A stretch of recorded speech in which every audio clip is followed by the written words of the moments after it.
सर्वप्रथम पूज्यपाद गुरुमूर्ती जनार्दन स्वामी महाराजांना वंदन करतो. आजच्या कार्यक्रमासाठी त्यांना आशीर्वाद मागतो. माझ्यासमोर माझे अनेक गुरुजन आहेत, त्यांनासुद्धा सादर वंदन.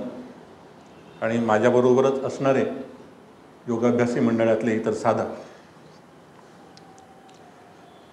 जयश्रीताईंनी थोडासा सुरुवात करून पंचीकरणाची एक जबाबदारी माझ्यावरती हलकी केली, त्याबद्दल त्यांना धन्यवाद. कारण पंचीकरण काय आहे हे आपल्याला वाचनात येतं आणि आपण कोलॅटरल म्हणजे इकडचा तिकडचा शब्द पाहून काय असेल अशी कल्पना मनात करतो आणि पुढे जातो.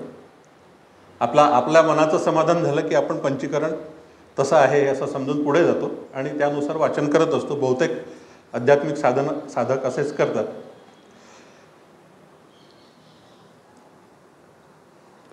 तर मगाशी त्यांनी सांगितलं त्याप्रमाणे प्रत्येकाने पंचीकरणाबद्दल थोडं थोडं लिहिलेलं आहे.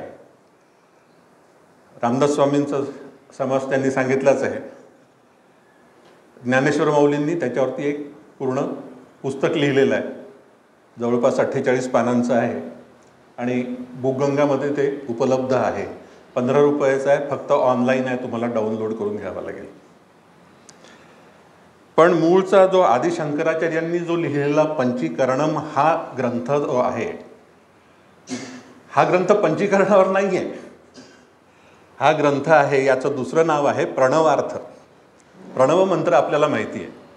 प्रणव मंत्रातल्या अ उ म या मात्रा आपल्याला माहिती आहेत.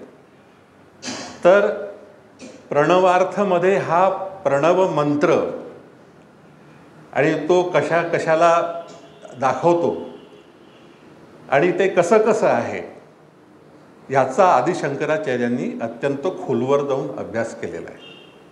दुसरं म्हणजे ज्ञानेश्वरांचा सुद्धा ग्रंथ जो आहे तो सुद्धा अत्यंत विस्तृत आहे. खूप तक्ते आहेत आणि त्यांनी जे सांगितलं आहे ते रामदास स्वामींनी जसं सांगितलं त्याचप्रमाणे आहे. आणि तो ग्रंथसुद्धा खूप वाचनीय आहे. आपल्याला जर कधी वाचता आला तर नक्की पहा. तर पंचीकरण या पूर्ण ग्रंथाबद्दल आज आपण पाहणार आहोत. तुम्हाला दडपण आलं असेल की ग्रंथ म्हणजे मोठा किंवा असा काहीतरी असतो, पण हा ग्रंथ अतिशय छोटा आहे, गद्यात्मक आहे, श्लोक नाही. आणि याच्यामध्ये जेमतेम 28 सूत्र आहेत. याला प्रकरण ग्रंथ म्हणतात. आता प्रकरण ग्रंथ हे काय प्रकरण आहे, तर प्रकरण ग्रंथ म्हणजे एकाच विषयाला धरून जो ग्रंथ असतो त्याला प्रकरण ग्रंथ असं म्हटलं जातं. तर बहुतेक उपनिषद, वेदात सृष्टीची उत्पत्ती कशी झाली याच्याबद्दल आपल्याला माहिती मिळते. तशीच माहिती शंकराचार्यांनी अत्यंत कन्सॉलिडेटेड ज्याला आपण म्हणतो अशा याच्यामध्ये आपल्यासमोर मांडलेली आहे. आणि एका वाक्यात जर सांगायचं म्हटलं तर 1पासून 5 आणि 5पासून 1 हे या ग्रंथाचं सार आहे. आता तुम्ही ओळखलं असेल की 1पासून 5 म्हणजे काय असू शकतं आणि 5पासून 1 म्हणजे काय असू शकतं. समर्थांच्या शिष्य श्रीधर स्वामींनी सुद्धा पंचीकरण या नावाचं एक पुस्तक लिहिलं आहे. 172 अभंगांचं आहे, त्याच्यात सगळेच अभंग आहे. तर या पार्श्वभूमीवर आपण आता शंकराचार्यांनी लिहिलेल्या ग्रंथाकडे वळूया. कारण मला असं वाटतं की जर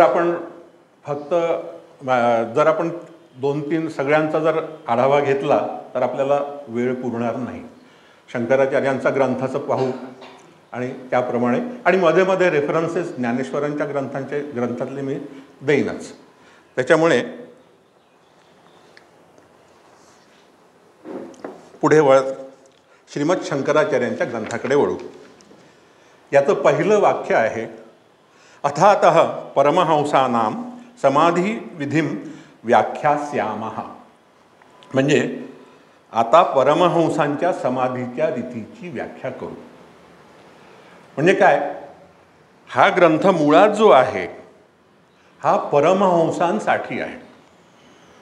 परमहंस म्हणजे कोण असं आपल्या मनात येईल. आपण म्हणतो आपले जनार्दन स्वामीसुद्धा परमहंस आहेत. तर परमहंस म्हणजे कोण, तर जाबाल मुनींची जी व्याख्या आहे ती जाबाल मुनींची व्याख्या ही प्रमाण मानली जाते या बाबतीमध्ये. कारण परमहंस याचे अनेक ग्रंथात अनेक व्याख्या मिळतील, परंतु प्रमाण मानली जाणारी व्याख्या जी आहे ती जाबाल मुनींची श्रुती आहे. ती आहे संन्यासेन देहत्यागम करोती स परमहंस. म्हणजे संन्यासाने जे देहाचा त्याग करतात ते परमहंस आहेत.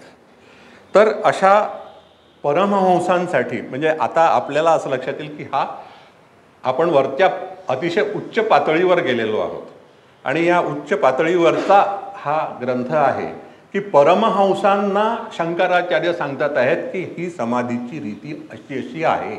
म्हणजे तुम्हाला जर समाधीपर्यंत पोचायचं असेल तर या ग्रंथातल्या सूत्राप्रमाणे जा असं शंकराचार्य म्हणतात. त्यामुळे आता याच्यानंतरचा जो आपण सूत्र जर पाहायला गेलो तर ते आपल्याला सृष्टीच्या उत्पत्तीकडे घेऊन जातात. तर ही सूत्रांचा समूह आहे, मी वाचतो. सच्छब्द वाच्य विद्या शबलम ब्रह्म ब्रह्मणो व्यक्तम अव्यक्तान महत महतोहंकारः अहंकारात पंचतन्मात्राणी पंचतन्मात्रेभ्यः पंचमहाभूतानि पंचमहाभूतेभ्योखिलम जगत. अशी सृष्टीची पूर्ण उत्पत्ती ह्या सूत्रांच्या समूहात सांगितलेली आहे. काय म्हणतात शंकराचार्य की सत या शब्दांनी दर्शविलेलं आणि अविद्येनी मर्यादित. आपल्याला अविद्या माहिती आहे, मीपणा आला, मी शरीर हा आला की ही अविद्या होते. मी आत्मा आहे हे विसरून आपण जेव्हा इकडे वळतो तर ही अविद्या येते. तर असं हे जे ब्रह्माचा प्रकार आहे, शबल ब्रह्म ज्याला म्हणतो आपण, शबल ब्रह्म म्हणजे वेगळ्या रंगाचं ब्रह्म आहे. आणि हे ब्रह्म सत या शब्दांनी दर्शविलं जातं. तर असं हे जे ब्रह्म, या ब्रह्मातनं पुढे काय होतात, हे ब्रह्म हे तत्व बेसिक आहे आणि ब्रह्म कार्य करू शकत नाही. ब्रह्माला कार्य करायची मुभा नाही आपल्या व्याख्याप्रमाणे. त्यामुळे त्यांना आणखीन एक ब्रह्म निर्माण करावं लागलं ज्याचं नाव सत आहे. आणि हे ब्रह्म आहे, याला थोडी अविद्येने टोचणी लावल्याबरोबर या ब्रह्मानी, हे जे शबल ब्रह्म आहे, यांनी सृष्टीची उत्पत्ती करण्यास सुरुवात केली. याच्यातनं सगळ्यात पहिलं तत्व जे आलं त्याचं नाव आहे अव्यक्त. आता ह्या अव्यक्तात एलकुंचवार सर त्रिगुणावरची मालिका लिहितात आहेत आपल्या योगप्रकाशमध्ये. तर ह्या सगळ्यावरती 3 गुणांचा सतत परिणाम होत राहतो आणि त्यामुळे पुढच्या अवस्था निर्माण होतात, पुढची तत्व निर्माण होतात.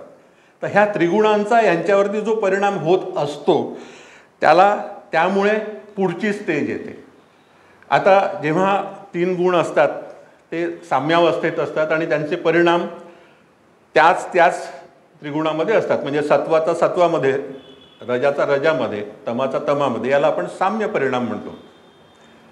परंतु विषम परिणाम काय असतात की ह्या तिन्ही गुणांमध्ये एक प्रकारचा इम्बॅलन्स निर्माण होतो. कुठला गुण पुढे वरती जातो, कधी खाली येतो, तो कमी जास्त प्रमाणात जसे व्हायला लागतात तसा विषम परिणाम होतो.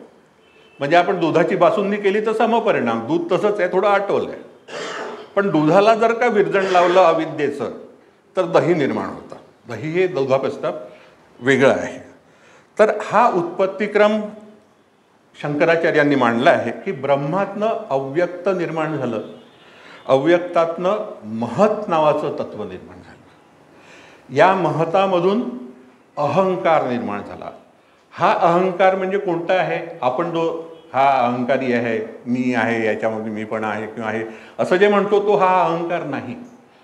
तर हे जे तत्व निर्माण झालं याच्यामध्ये मीपणाची जाणीव करून देणारा असा हा अहंकार आहे. म्हणजे जर आपण असं म्हटलं की हे काहीतरी एक निर्माण झालेलं आहे, त्याचं अस्तित्व आहे. तर अस्तित्व जे आहे ते अस्मी अस्मी या रूपाने आहे की आहे. पण या क्षणी ते अहम अस्मी होतं, त्या क्षणी हा अहंकार निर्माण झालेला आहे. म्हणजे जी जाणीव त्यावेळेला जी निर्माण होते ती अहम अस्मी अशी निर्माण होते आणि म्हणून हा अहंकार आहे. या अहंकाराचा पुढे क्लेश होतो आणि त्याच्यामध्ये आपल्याला माहिती आहे की काय काय होतं. तर त्या अव्यक्तातनं महतातनं हा अहंकार निर्माण झालेला आहे. आता या अहंकारामधनं 5 तन्मात्रा निर्माण होतात. 5 तन्मात्रा कोणत्या? तर शब्द, स्पर्श, रूप, रस आणि गंध, ह्या 5 तन्मात्रा निर्माण होतात. ह्या तन्मात्रा म्हणजे काय? तर बीज रूपात असलेली पंचमहाभूतच म्हणा. कारण ह्या पंचतन्मात्रातनं पंचमहाभूत निर्माण होतात. तर पहिला जो आहे शब्द, शब्दातनं आकाश. दुसरा जो आहे स्पर्श, स्पर्शातनं वायू. तिसरा जे आहे रूप, रूपातनं अग्नी. चौथा रस, रसातनं जल. आणि 5वा गंध, गंधातनं पृथ्वी. तुम्हाला लक्षात येईल की हे वरची पंचतन्मात्रा आहेत, ह्या आपल्या ज्ञानेंद्रियांच्या लेवलला आहेत आणि त्याच्यातनं स्थूल सृष्टीकडे येताना ही 5 महाभूत याच्यातनं निर्माण झालेली आहे आणि यांचा संबंध आपल्या ज्ञानेंद्रियांशी सुद्धा आहे.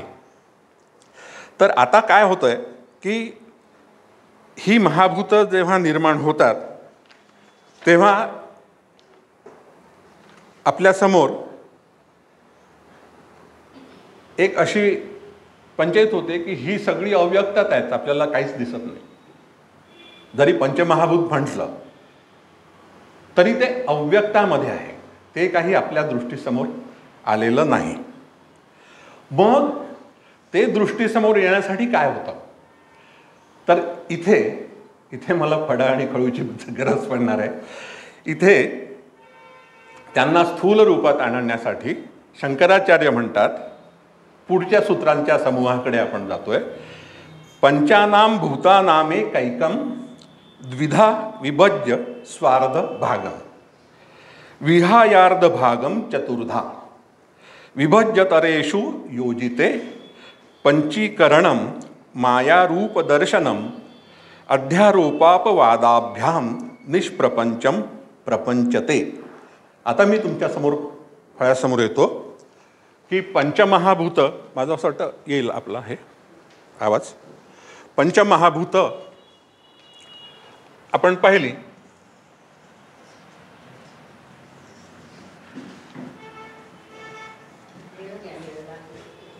हो का? बरं, कलर कोड काही नाही आहे याच्यामध्ये?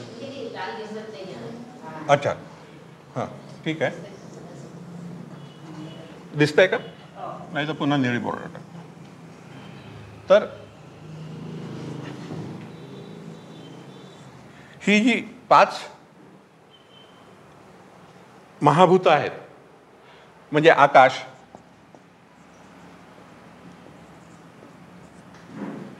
वायू, त्याच्यानंतर अग्नी,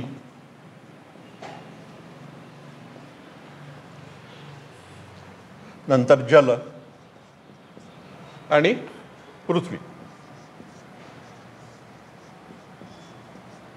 याच्यात शंकराचार्य काय म्हणतात की या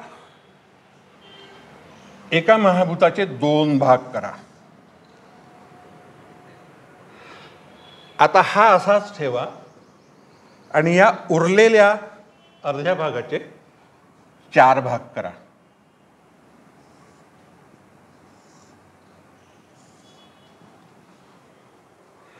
आता हे 4 भाग आहेत, हे 4 भाग आपण बाजूला ठेवू. असेच प्रत्येकाचे आपल्याला केल्यानंतर आपल्याला 4 भाग मिळतील 5 याचे. तर हे काढून टाकायचे आणि ह्याच्यातला हा 1/8 भाग जो राहिलेला आहे हा 1 अष्टमांश आहे, तर उरलेल्या 4चे 1 अष्टमांश भाग याच्यामध्ये टाका. म्हणजे याच्यामध्ये आता हा वायू आला, हा अग्नी आला, हे जल आलं आणि ही पृथ्वी आली. अशा तऱ्हेने हे आकाश हे महाभूत निर्माण झालं.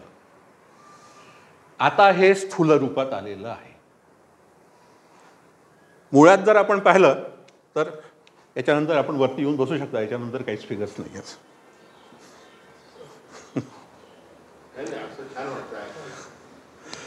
तर मी पुन्हा एकदा वाचतो. पंचानाम भूतानामे कैकम, प्रत्येक पंचभूत एक एक. द्विधा विभज्य, मी तुम्हाला अर्धा भाग करून दाखवला. स्वार्ध भागम म्हणजे 2 झाले त्यांचे. विहायार्ध भागम चतुर्धा, उरलेल्या ज्या याच्यातले 4 भाग आपण केलेले आहेत. विभज्यतरेषु योजिते पंचीकरणम मायारूप दर्शनम. आता हे जेव्हा आपण येतं तेव्हा हे आभासयुक्त आहे, पण हे आपल्याला दृष्टिगोचर होतं. ही प्रक्रिया पंचीकरण म्हणून ओळखली जाते आणि या प्रक्रियेवरनच हा ग्रंथ पंचीकरण म्हणून ओळखला जातो. तर काय आहे पंचीकरणम? मायारूप दर्शनम. मायारूप आहे म्हणजे परमेश्वरांनी जी माया उत्पन्न केली त्याचं हे दर्शन आहे, हे माया. अध्यारोपापवादाभ्याम म्हणजे काय झालं की आपली जी उरलेली पंचमहाभूतं होती ती एक अष्टमांश आपण त्याच्यात मिळवली. त्याच्यामुळे हा मूळ पंचमहाभूतावरती अध्यारोप झाला, त्याच्यावरती आपण टाकली ती. आणि त्याच्यामुळे आता ती जरी टाकली तरी पंचमहाभूत बदललं का? अपवादाभ्याम म्हणजे मूळ स्वरूप आपण त्याच्यात पाहतो आता. म्हणजे जरी त्याच्यावरती अध्यारोप होऊन मिक्सचर त्याचं झालेलं आहे तरी आपण त्याला काय म्हणतो? आकाशच म्हणतो. आता आपण जर प्रॅक्टिकली पाहायचं म्हटलं तर आकाश काय आहे? आकाशामध्ये उरलेले 4 महाभूत आहेत. आकाश आहे, आपल्याला वायू जाणवतो स्पर्शाने, आपल्याला विजेच्या रूपाने किंवा ढगांमध्ये चमकणाऱ्याच्या दृष्टीने आपल्याला अग्नी जाणवतो, आणि ह्युमिडिटी असतेच, त्याच्यामुळे सगळीकडे धुकं ढग यामध्ये आपल्याला जल हे महाभूत सुद्धा दिसतं. आणि धुळीचे कण असतात, त्या धुळीचे कण तर आकाशात नेहमीच असतात आणि या धुळीच्या कणांमुळेच आपल्याला आकाश निळं दिसतं हे आपल्याला माहिती आहे. आपल्याला शाळेतल्या परीक्षेमध्ये यायचं की आकाश निळं का दिसतं? आकाश निळं का दिसतं? कारण धुळीचे कण त्या आकाशात तरंगत असतात. सूर्यप्रकाश जो येतो तो त्याच्यावरनं त्याचं डिफ्रॅक्शन होतं आणि त्या डिफ्रॅक्शनमुळे फक्त आपल्याला स्पेक्ट्रममधला एकच रंग दिसतो, त्याचं नाव निळा, म्हणून आपल्याला आकाश निळं दिसतं. तर आपण असाच प्रकारचा एक अंदाज प्रत्येक महाभूतासाठी करू शकतो. आता दुसरं काय आहे? पंचीकरणाचं मुख्य वाक्य आपलं काय आहे? पंचीकरणम माया रूप दर्शनम. म्हणजे मायेचं जे रूप आहे ते आपल्याला दृष्टिगोचर या पंचीकरणामुळे होतं असं शंकराचार्य आपल्याला सांगतात. माया म्हणजे काय आहे? माया म्हणजे आभासयुक्त आहे. आणि फक्त अध्यात्मातच हे सांगितलेलं नाही आहे. 2022 नोबेल पुरस्कार ज्या 3 शास्त्रज्ञांना मिळाला त्यांनी काय सिद्ध केलं? त्यांनी सिद्ध केलं the world is locally not real. Locally म्हणजे ज्ञानेंद्रियांनी आपण पाहू शकतो ते the world is not real हे आहे. आज त्यांना त्याच्यावरती नोबेल प्राइज मिळालेला आहे. आणि हे कशामुळे झालं? सायंटिफिक अमेरिकनचा पेपर आहे याच्यावरती. हे कशामुळे झालं तर हे जे त्यांनी पार्टिकल्सवरती संशोधन केलं, त्यांचे पुष्कळ शोध होते आणि त्यांचे प्रयोग त्यांनी केले. त्यांना असं आढळलं की त्यांनी जी निरीक्षणं नोंदवली ती निरीक्षकाबरोबर बदलली. म्हणजे एका निरीक्षकासाठी A आणि दुसऱ्या निरीक्षकासाठी दुसरं म्हणजे आपण हळूहळू विज्ञानसुद्धा आपल्या तत्त्वज्ञानाच्या उच्च पातळीपर्यंत पोचतं आहे. अजून ते पुष्कळ खाली आहे, कारण त्यांना पुन्हा पुष्कळ आणखीन गोष्टी करायच्या आहेत. तर असा हा म्हणजे या शोधामध्ये आणखीन अशा 2-3 गोष्टी झाल्या आहेत की आइन्स्टाईनचं जे आहे की प्रकाशाच्या गतीपेक्षा जास्त गती असू शकत नाही, ती या सिद्धांताचं हे करून या लोकांनी हे केलं की 2 पार्टिकल्समध्ये इतक्या क्षणार्धात संदेश जातो की एक एका साईडला असतं, दुसरं दुसऱ्या साईडला असतं, परंतु ते लाईट इयर्स जरी दूर असलं तरी क्षणार्धात याला जर तुम्ही असं फिरवलं तर त्याचं उलटं फिरतं.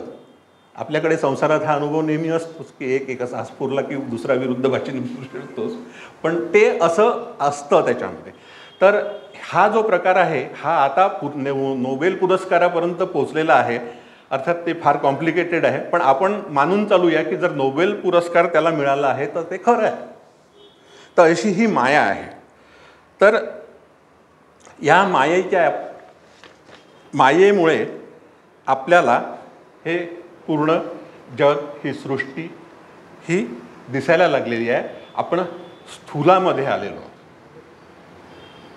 आपण आपल्याला माहिती आहे की चेतन आणि जड असे 2 प्रकार आहेत. चैतन्य असलेलं चेतन आणि चैतन्य नसलेलं जड असं आपण म्हणतो. आपण आता जडात आहोत, आपला आत्मा चैतन्यामध्ये आहे. तर ह्याच्यामध्ये ह्या सृष्टीमध्ये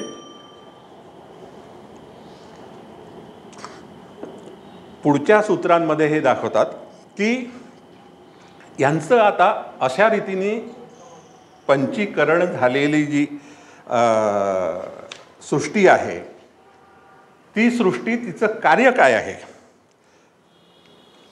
ह्याच्यासाठी शंकराचार्यांनी फार सुंदर शब्द वापरलेले आहेत की अध्यारोपापवादाभ्याम निष्प्रपंचम प्रपंचते. म्हणजे ही सृष्टी जी होती ती आतापर्यंत निष्प्रपंच होती, ही प्रपंचित झाली. पंचीकरणामुळे ही प्रपंचित झाली.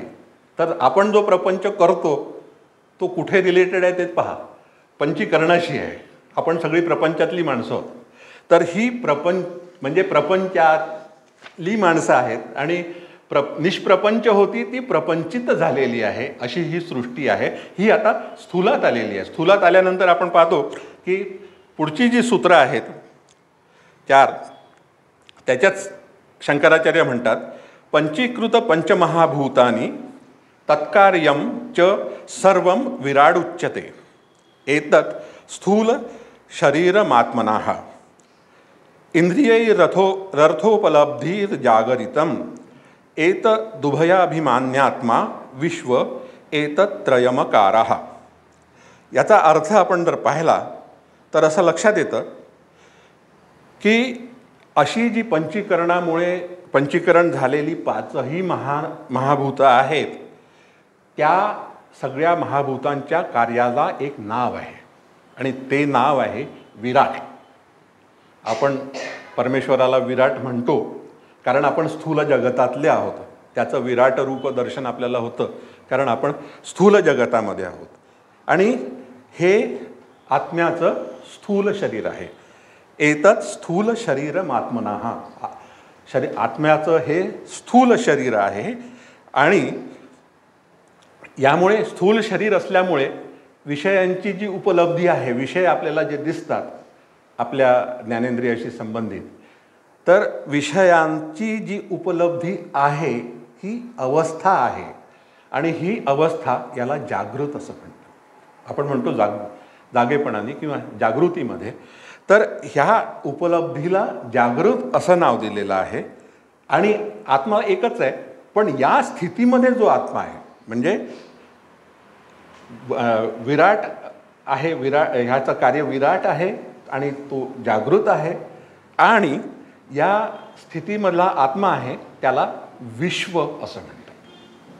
म्हणजे आता स्थूल सृष्टीला त्यांनी पूर्णपणे आपल्या ह्याच्यात आणलेलं आहे की ही जी आहे तर अशा रीतीने विराट, जागृत आणि विश्व हा प्रणव मंत्रातला ओंकारातला अ आहे. आपल्याला माहिती आहे अ, उ आणि म अशा 3 मात्रा ओंकारामध्ये येतात. तर एतद्दुभयाभिमान्यात्मा विश्व एतत्त्रयमकारः म्हणजे हा या तिघांचा मिळून अकार होतो, की ह्याच्यामुळेच आपल्याला पुढे जाता येतं. ओंकारामुळे आपल्याला ओंकाराचीच साधना करावी असं सांगितलेलं शंकराचार्यांनी. आपण ओंकार करतोच. ईश्वर प्रणिधानात मध्ये आपल्याला ओंकाराने मिळणार आहे पुढे सगळं काही. तर इथे आपण स्थूल शरीराबद्दल म्हणतोय, तर ज्ञानेश्वरांनी अत्यंत विस्ताराने या स्थूल शरीराबद्दल म्हटलं. मगाशी जसं समर्थांनी म्हटलं ते तुम्ही सांगितलं. तर याला कर्दम म्हणतात. स्थूल देह कर्दम असं ज्ञानेश्वरांनी नाव दिलेलं आहे. कर्दम म्हणजे काय? कर्दम म्हणजे चिखल किंवा ओली माती. मूर्तिकार जो असतो तो मूर्तिकार मूर्ती बनवतो, त्याच्यासाठी त्याला एक विशिष्ट प्रकारची माती तयार करावी लागते आणि त्या मातीतनं तो मूर्ती बनवतो. तर त्याला कर्दम असं नाव आहे. हा चिखल आहे आणि ही माती मिळाल्यानंतर मग आपले अनेक देह याच्यामध्ये निर्माण होतात. तर ह्या कर्दमातनं आपलं शरीर होतं. शरीरातली इंद्रिय जागृतावस्थेत आपण विषयांचा उपभोग घेऊ शकतात किंवा जी काही आपली कार्य करायची असतात ती करू शकतात, कारण ती जागृत असतात. आता ज्ञानेश्वर महाराजांनी स्थूल देह कर्दमामध्ये सुद्धा 25 तत्व समर्थांसारखीच सांगितलेली आहे. आपण त्याच्यात गेलो तर बराच वेळ लागेल. 25 तत्व आहेत आणि अशा रीतीने प्रकृतीवरती गुणांचा परिणाम होऊन अव्यक्तातनं ती व्यक्तात येते. ह्या गुणांच्या परिणामांचं सुद्धा कर्दम ज्ञानेश्वर महाराजांनी सांगितलेलं आहे. आणि कुठल्या पंचमहाभूतापासून कुठली तत्व निर्माण होतात आणि ती कशी हे करतात ते नंतर आपण पुढे पाहू जर शक्य झालं तर. पण ह्या 25 तत्वांवर आणि गुणांच्या कर्दमावरती चालून आपल्याला आपला मोक्ष प्राप्त करता येतो. पण इथे मला एक जरूर सांगावंसं वाटतंय की ज्ञानेश्वर महाराजांनी आणि समर्थांनी सुद्धा अंतःकरणाबद्दल अंतःकरण पंचक म्हटलंय. जे आपल्या जनार्दन स्वामींनी सुद्धा ते उल्लेख करताना अंतःकरण पंचक म्हणतात.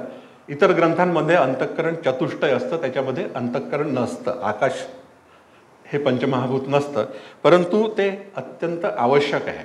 कारण पंचमहाभूतांशी दिल्यानंतर आपण नंतर पाहू की त्याच्यामधनं तुम्ही पुढची स्टेज गाठू शकता. तर ह्याबद्दल अशा तऱ्हेने ही स्थूल सृष्टी जेव्हा निर्माण होते तेव्हा त्याच्यामध्ये आपल्याला माहिती आहे की 84 लक्ष योनी तयार होतात.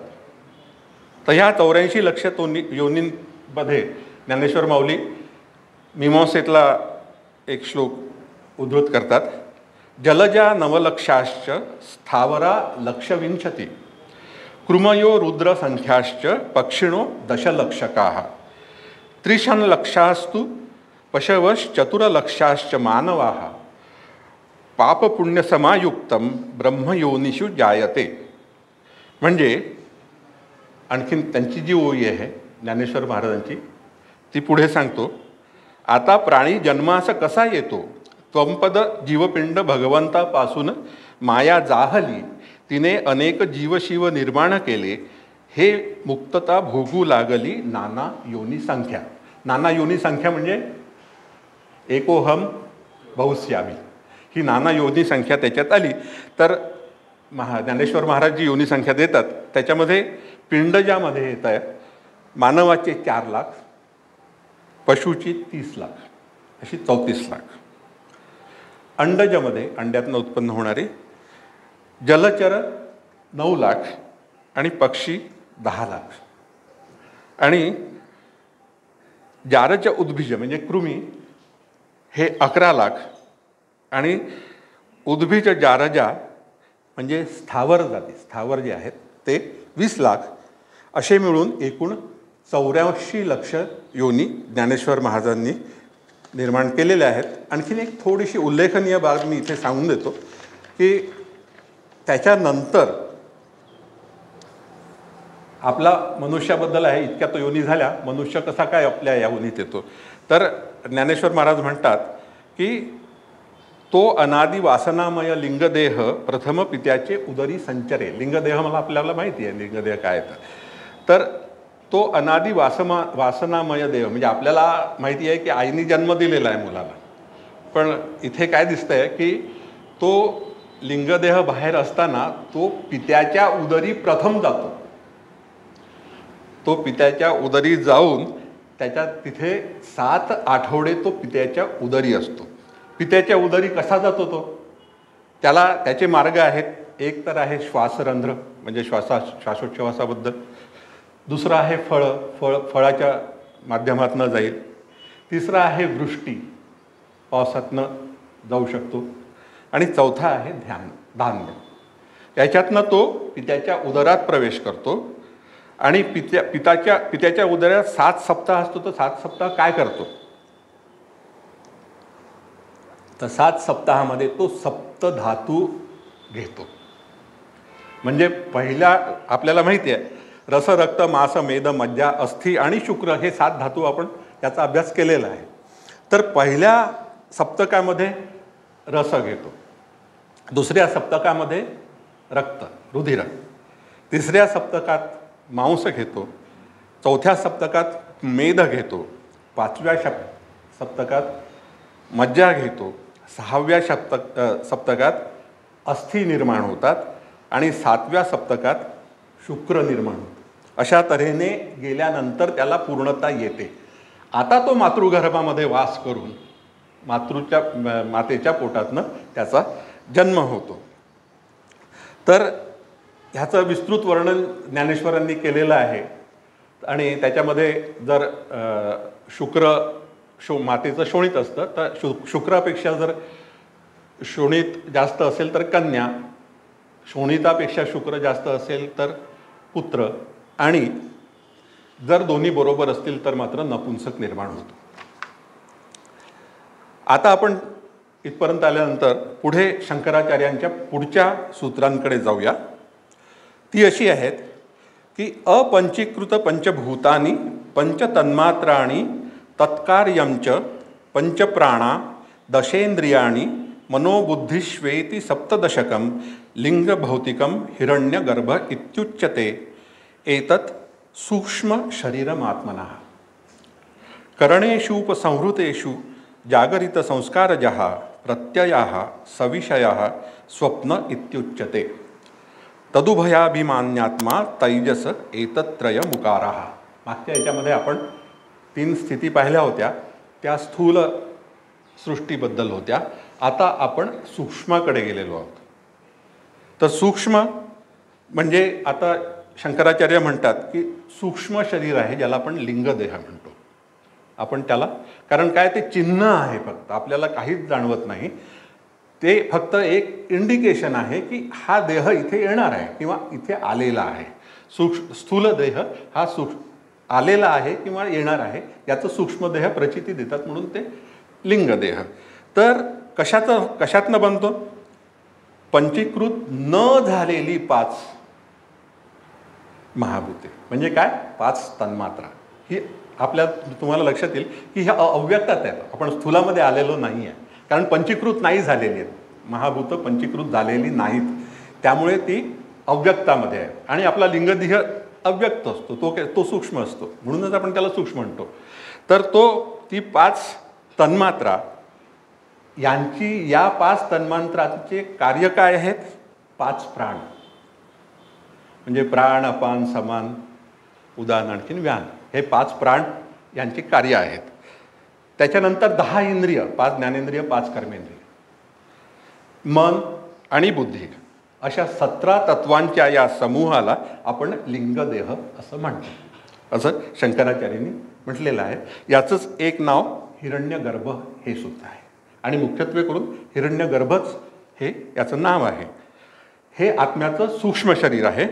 आणि जेव्हा इंद्रिय विषयात प्रवृत्त झालेली नसतात त्यावेळेला आत्मा एकच आहे, शरीर एक आहे. आता आपल्या लक्षात हे केलेलं आहे की विषयात प्रवृत्त झालेली नसतात तेव्हा जागृतावस्थेत जे विषय त्यांनी उपभोगले आहेत त्यांचे संस्कार त्यांच्या मनात आहेत, त्या संस्कारांनी त्यांच्या ज्ञानाने जे उत्पन्न होतं त्याला आपण स्वप्न म्हणतो, कारण आपण जागृत नाही आहोत, आपण झोपेत आहोत. आणि झोपेत असताना आपल्याला जी स्वप्न पडतात ती आपल्या जागृतावस्थेतल्या अनुभवांमुळे पडतात.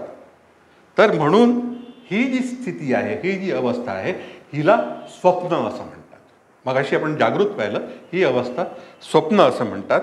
आणि या संबंधित जो आत्मा आहे, आत्मा एकच आहे, पण ह्याची आत्म्याची जी स्थिती आहे याला तेजस असं म्हणतात. ही आत्म्याची स्थिती तेजस आहे. आणि एतत्रयम उकारा, हा अ उ आणि म मधला सूक्ष्मदेहाचा हा उकार आहे. त्यामुळे आपण स्वप्नावस्थेत सुद्धा आपली ज्ञानेंद्रिय जागृत असतात, म्हणजे उपभोग घेऊ शकतात, हे आपल्याला याच्यावरनं दिसतं. आणि याच्यासाठी ज्ञानेश्वर महाराजांनी सूक्ष्मदेह कर्दमसुद्धा सांगितलेलं आहे. आणि याच्यामध्ये सुद्धा 25 तत्व सांगितलेली आहेत. तर या सूक्ष्मदेह कर्दम झाल्यानंतर आपण कारणदेहाकडे येऊ. कारणदेहाकडे आल्यानंतर कारणदेह ह्या दोन्ही देहांचं कारण आहे. आणि ज्ञानेश्वरांनीही देह 4 म्हटले आहेत, समर्थांनी सुद्धा 4 म्हटले आहेत, पण शंकराचार्य फक्त 3च देहांवरती थांबलेले आहेत. तर त्याच्याबद्दल शंकराचार्य म्हणतात, शरीरद्वय कारणम आत्माज्ञानम साभासम व्याकृतम इत्युच्यते. एतत् कारण शरीरमात्मनाः तच्च न सत् नासत् नापि सत्सत् न भिन्नं नाभिन्नं नापि भिन्नाभिन्नं कुतश्चित् न निरवयं न सावयं नोभयं किन्तु केवल ब्रह्मात्मैक तत्वज्ञानापनोद्यम सर्व प्रकार ज्ञानोपसंहारे बुद्धेः कारणात्मनावस्थानं सुषुप्तिः तदुभयाभिमान्यात्मा प्राज्ञः एतत् त्रयम् अकारः. म्हणजे दोन्ही शरीरांचं कारण आत्म्याचं आभासयुक्त अज्ञान आहे. हे आपण पहिल्याच याच्यात पाहिलं की अविद्या आल्यामुळे माया निर्माण झालेली आहे. म्हणजे हे जे स्थूल आणि सूक्ष्म दोन्ही देह जे आपण पाहिले ह्यांचं आभासयुक्त अज्ञान, ज्याला अव्याकृत असंही म्हटलं जातं, हेच आत्म्याचं कारण शरीर आहे. आणि हे आत्म्याचं कारण शरीर काय आहे? अविद्या जर नसली तर सत नाही, सत नाही आणि असत पण नाही. त्यामुळे सत पण नाही, म्हणजे सत आणि असत दोन्ही नाही, म्हणजे काहीच नाही. त्यांनी पूर्ण म्हणजे they have he has covered everything. म्हणजे सत नाही, असत नाही, सत म्हणजे सत आणि असत दोन्हीही नाही, म्हणजे काहीच नाही. म्हणजे काय कारण अविद्येने निर्माण केलेलं ते नाही आहे. ते कशापासून भिन्न नाही, अभिन्न नाही आणि अभिन्न भिन्न पण नाही. हे कारण शरीर. ते अवयवरहित नाही, ते अवयवासह पण नाही, किंवा दोन्ही नाही. पण त्याचं निराकरण, ह्या कारण देहाला जर आपल्याला याचं निराकरण करायचं असलं तर ब्रह्म आणि आत्मा हा एकच आहे, ह्या ज्ञानानेच याचं निराकरण होऊ शकतं. आणि अशा हे निराकरण झाल्यानंतर सर्व प्रकारच्या ज्ञानाचा उपसंहार होतो. That is the end. आणि बुद्धी जी आहे ती बुद्धी ही कारणभावात स्थित होते. कारणभावात स्थित होते म्हणजे काय की बुद्धीला हे लक्षात आलेलं आहे की आपण कशामुळे आलो, कुठे आभास होता आणि तो आपण आता काढलेला आहे. आणि हे कारण आहे म्हणून बुद्धी तिथे स्थित झालेली आहे. आणि या अवस्थेला सुषुप्ती असं म्हणतात. ही समाधीची अवस्था आहे सुषुप्ती, आपल्याला माहिती आहे. आणि या दोन्हीही म्हणजे आपण पाहिलेलं कारण शरीर, पहिल्यात आपण पाहिलं होतं विराट, दुसऱ्यात काय पाहिलं होतं? नाही, हिरण्यगर्भ आत्मा होता, स्वप्नात, आणि याच्यात सुषुप्ती अशी ही अवस्था आहे. तर कारण शरीर आणि सुषुप्ती या स्थितीतला जो आत्मा असतो त्याला काय म्हणतात? प्राज्ञ. योगमेवाभ्यसेत प्राज्ञाः. लक्षात ठेवा, ओंकार करत असताना ह्या 3 गोष्टी तुमच्या लक्षात आल्या पाहिजेत, तरच तुम्ही प्राज्ञा आहात, असं आपल्याला आपल्या समाधीवरती लिहिलेलं आहे. त्याच्यामुळे याला प्राज्ञ म्हणतात. आणि ओंकाराचा हा म आहे, म्हणजे अ उ म अशी 3 आपल्याला कळले आहेत की ओंकाराचे 3 भाग. तर प्रत्येकाची आपण ओंकार करतो. ओंकार करताना जर नीटपणे एकाग्र चित्ताने केल्या तर आपल्याला ह्या 3 स्थितींचं नुसती आपल्या मनात आलं की हे आहे, हे आहे, असं करत करत सुषुप्ती स्थितीपर्यंत जायला अभ्यास लागेल, परंतु आपण योग्य मार्गाने जाऊ. बरं, मग आता इथे आलो, पुढे काय?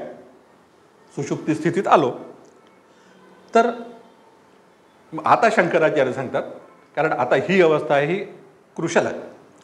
अकार उकारे, उकारो मकारे, मकार ओंकारे, ओंकारो हम्येव अहमेवात्मा, साक्षी केवल चिन्मात्र स्वरूपो नाज्ञानम नापि तत्कार्यम, किंतु नित्य शुद्ध बुद्ध मुक्त सत्य स्वभावम परमानंदाद्वयम प्रत्यक्भूत चैतन्यम ब्रह्महि वाम स्थित्य देनावस्थान स्थित्य स्मित्य भेदेनावस्थानम समाधी.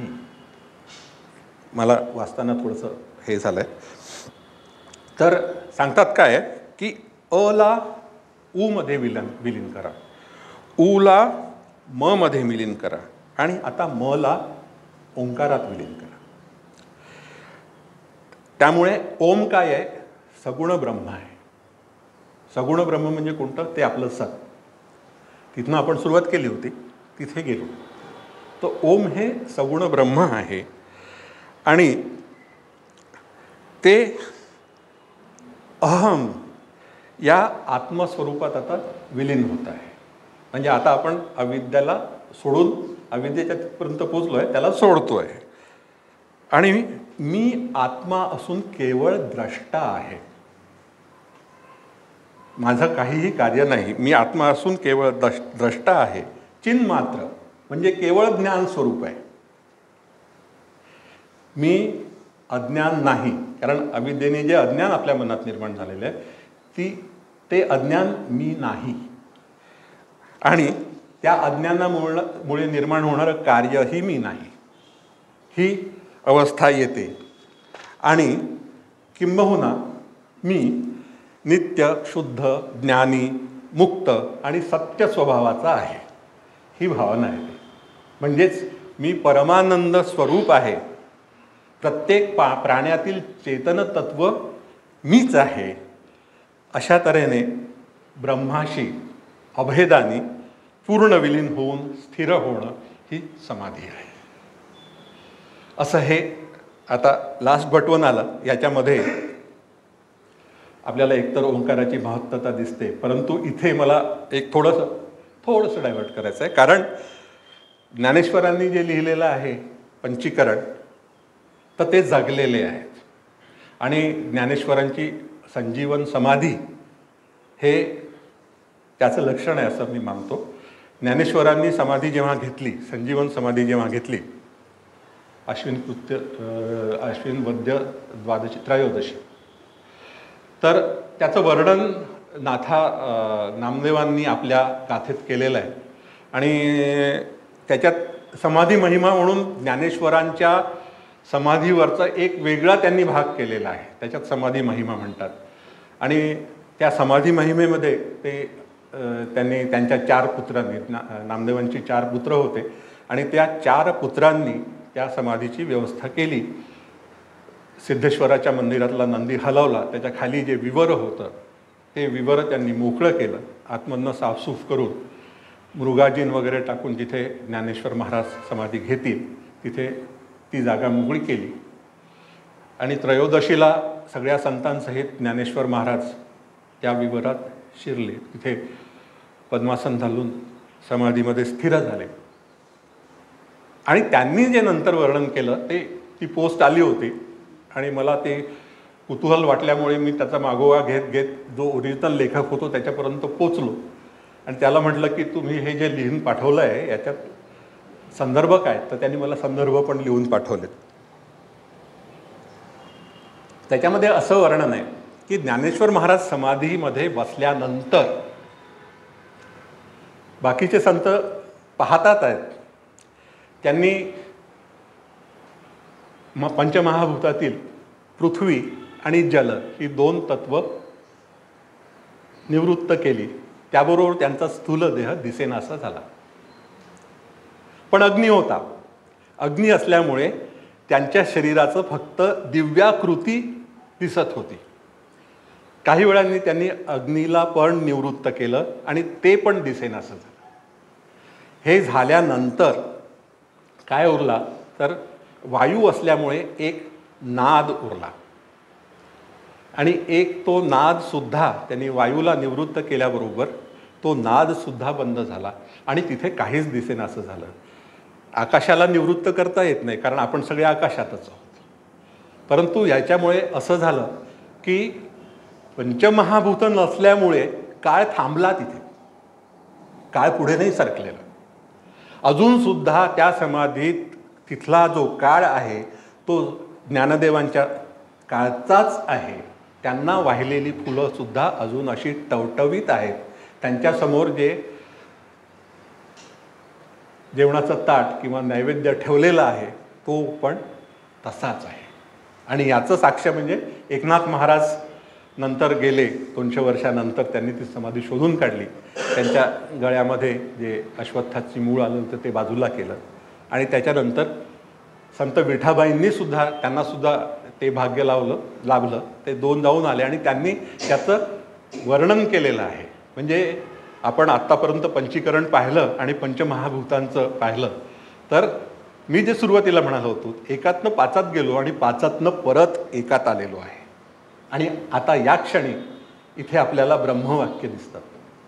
तुम्ही ब्रह्मवाक्य मगाशी सांगितली होती, तर शंकराचार्य म्हणतात की ब्रह्मवाक्य कोणती आहेत? तत्वमसी, ब्रह्मामस्मी, प्रज्ञानमानंदम ब्रह्म, अयमात्मा ब्रह्म इत्यादी श्रुतिभ्याम इति पंचीकरणम भवती. म्हणजे तत्वमसी म्हणजे तो तूच आहेस, ब्रह्मामस्मी म्हणजे मी ब्रह्म आहे, प्रज्ञानमानंदम ब्रह्म म्हणजे प्रकट ज्ञान असलेलं सुखस्वरूप ब्रह्म मीच आहे, अयम आत्मा ब्रह्म म्हणजे आत्माच ब्रह्म आहे.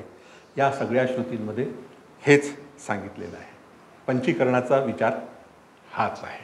हे पंचीकरण आहे. धन्यवाद.